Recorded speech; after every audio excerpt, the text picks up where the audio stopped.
Welcome back, guys. So, a lot of students have a doubt on how to do coding, how to start with programming, what to do when you're already in your third and fourth year and the companies have started coming day in and day out and you haven't prepared for that. So, is there some sort of damage control?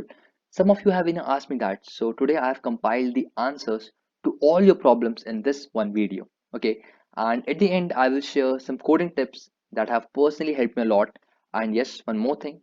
I'll answer the questions that I think are important, but if you have some other doubts, feel free to ask in the comment section. So the first thing is that before we start on this video, I want you to do an introspection. I want you to find out how much coding do you want to learn. Do you want to learn enough so that you can earn through competitive coding, or do you want to learn enough so you can crack any company? Well, those two are different. The starting point of both are same, but one has an end and the other one does not. For the first option, the only thing that I can tell you is keep coding. Don't stop, because to live on a earning through competitive coding, you need to learn not a few but all the concepts. Okay. And but for the later option, I think I can help in guiding you, like what to study, how to study, what do you do when you get stuck, how much to code daily, and where to code, from where to learn all that. So if you're done with this introspection and if you have find out what you want, let's move on to the questions. So the first question that have always been there: which language to choose? I'll say choose either from C++, Java, or Python. Don't go for any language like Perl, Scala, Ruby, all that. Why? Because most of the companies only provide these as an option when you code. Earlier, Python was not an option, but from the past few years, the demand of Python has increased rapidly, and now almost every company has started allowing Python. Python is now the new black, right? Data science, machine learning, all that, everything requires Python. So if you know Python, that is really good. Personally speaking, for me, I have coded in C++ and Java for the past 5 to 6 years. But recently, due to the strong libraries and ML and data science and ease of coding, I've shifted to Python because I was having a requirement of Python. So I find it coding Python in Python a little bit easier, because in Python I have to think more and code less. That is what I have to say for Python. Okay, but yes, C++ is faster than Python. So if you are well versed in it, go for it. Even Java, go for it if you are that good in your language. Because at the end of the day, it doesn't matter which language you choose. If you are clear in your concepts, all languages are equal. But keep this in mind. Don't try to think rationally. Choose only those languages which the company allows. Okay, don't get so much comfortable with a language such as let's say Scala, and when you go to the exam, there's no option of Scala. So don't do things like that. Okay, think objectively. Now, where to code? Well, there are multiple platforms where you can code, and each have their own cool features. So I used to code a lot on HackerRank, mainly because of that attractive badge system. If someone have coded on HackerRank, they'll know, how over competitive get regarding that badges. Because first you want the bronze, then you want the silver, and then you want that gold.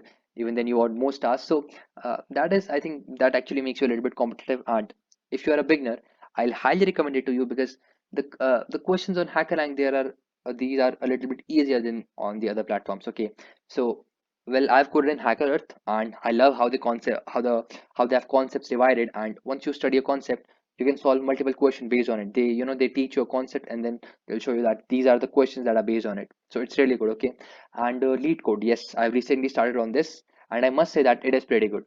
Okay, other than this, you have Code Forces, CodeChef. Try all these, okay, and pick out the one that you like the most. It's totally up to you. I don't have any personal. There's no silver bullet of that. Okay, so now what to code, right? That is the next question. So if you are really good at coding, go straight to the medium questions. But if you are not, okay, if you can like devise that logic for the question, but you are unable to code it out, if you can think that yes, I should do this, I should do that, but you can't actually write it out. So I'd say that start from the easy questions. Take one step at a time. Okay, if you try to make a leap when you don't know where you are jumping, you are bound to fall. So for the starters, code easy problems, simple problems. Okay, once you think that you've got the hang of it now, you are now very much fluent in coding these sort of questions. Increase the size of your steps by a bit, not by much, because if you try to uh, you go from straight from easy to hard questions, the only thing that it will do is demotivate you. Don't do that. Solve easy questions, get your confidence, then move on to a little bit harder questions. Okay, Start solving a little high level questions, but don't rush. There's no benefit of rushing. Okay, and understand the concepts properly, and then only then move forward. Okay, and then the next question that we have is how much to code, right? How much to code? So honestly, this depends upon how much desperate you are, how much time you have left.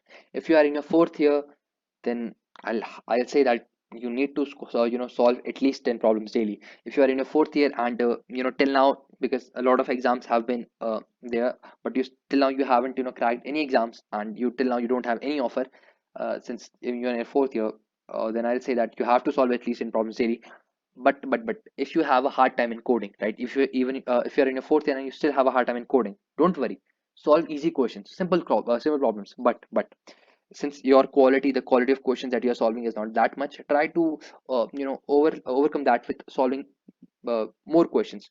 Try to solve at least 10 questions daily. Okay, this way what we are doing is we are not taking long steps so we won't fall, but we are taking multiple steps so that we won't fall behind. If a company is coming that if others are preparing, you are preparing more than that, because if you are not coding, then someone else is. And when a company comes to give a job, they'll definitely hire that person. So think of it as that way, and try to code as much as you can. If you get a free time, go and code. Okay, do the same thing if you're in a third year also, because you don't have much of a time left. Currently I'm talking with the respect or the perspective of a BTech student, right? Because it's their time right now. And if you are in like your first or second year, solve 4 questions daily. It's a must. Okay, level does not matter right now. You are in your first and second year, you have a lot of time left. Okay, try to create a project. Any projects, they matter a lot. Okay, try to create a projects, but take a few hours out of your busy schedule and solve 4 questions daily. Let it be easy, let it be medium. Okay, but solve four. That way, when you actually reach your third or fourth year, you'll have experience of I don't know how many hundreds of questions. So do 4 questions daily. Okay, now what to study, right? That is also very important. So I'll say go to Geeks for Geeks, search important algo, and there you'll see a list of different algorithms. You must have a basic understanding of all of these, like how they work, how you can implement them in a question, and all that. Okay. Since every company has a different requirement, we need to at least know these much algos. These are the bare minimum. And if after watching that programming was in anime part 2 of Jomatech, if you have watched that and you're thinking that if you know a binary tree, iterative version of binary tree, you can crack Google. Unfortunately, you are in the wrong, my friend. You need to study a lot more of you need to study a lot of new algos. So don't count on that. Okay, now the last question is that from where do I start, right? Because now even if you know all that, even if I've answered all the previous question, you still need guidance, right? You still need to know from where do you have to start. So yes, you can study online. There are tons of resources available, but the truth is that they have been there for like years, and we still haven't studied it, right? So personally speaking, for me it is like I don't understand a concept till the time I don't know how to implement it. I am sort of like a practical guy. Okay, and if you don't realize the importance, the benefit of a concept, you will never be able to use it at the right time. You'll never know when should I implement this topic. So how I can help you with that is by solving a few random questions of lead code daily. Okay, why lead code? Why not some other platform? I choose lead code because it tells you where you stand. Anyone who has used lead code before, they'll know what I mean by that is, when you submit a solution in lead code, they show you that your solution, how much faster it was compared has to other, and how much less memory you take. So they show both, the time limit and the memory limit, all that. So it's really great because they actually show you where you stand right now in the world. Okay, so I'll discuss the logic that I used for that question, the DS that I used, and you'll actually realize the benefit of this particular concept when I, use that concept in my question. You might not realize it at that point of time, but once you're solving a similar question that I've solved and you've seen the video, you'll actually start seeing the solution. You'll see the benefit of that solution. You'll actually see the benefit of that concept. And honestly speaking, one concept does not help you in solving one question.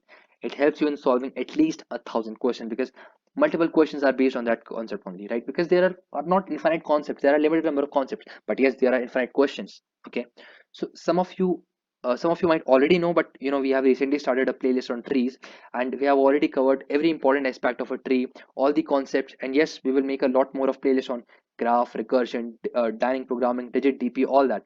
So if you are weak in those areas, I'll highly recommend you to complete those videos as soon as possible. Okay. Now, a few tips from my side that help me personally. Firstly, that I have to say is have your basics clear about C language. It doesn't matter if you are going for the coding round, if you are going for the interview round. C is something that is the least expected out of you. C can act as your savior when you are getting a TLE also, because C is more close to the system, so it functions much faster. So if you are sure your code, if you are sure your code can work, but you are getting a TLE with some other language, try to code it in C, but only do that if you have much time left. And after that, I'll say try a question for at least an hour. This way, when you see a solution, you will know exactly what mistakes you made. What I mean by that is when you try a question for an hour, you have already thought of it from every different angle. But now, when you see a solution, you understand that where you were going wrong, and you'll actually remember the mistake that you made for for a lifetime. So you don't make that mistake ever again. So always try that question for at least an hour. Okay. And read a lot of codes. That is the best thing. Read a lot of codes of other people's. This will literally boost up your knowledge. You can't read a person's mind, but you can read a person's code, right? And that will show you how they think. Do that. And now, as for good practices, I'll say try to make your code readable, like giving meaningful names to the variable. It's a good practice. Okay. And try to make your code modular, like dividing it into functions, because it helps in identifying the errors and in the process of debugging. So it's really good. Okay. Now, if you have any questions, feel free to ask them in the comment section. I'll answer them. And this was all from my side, and I hope it helped you, right? And if you have any other questions, just ask them. And yeah, I'm done. Thank you for watching this, guys.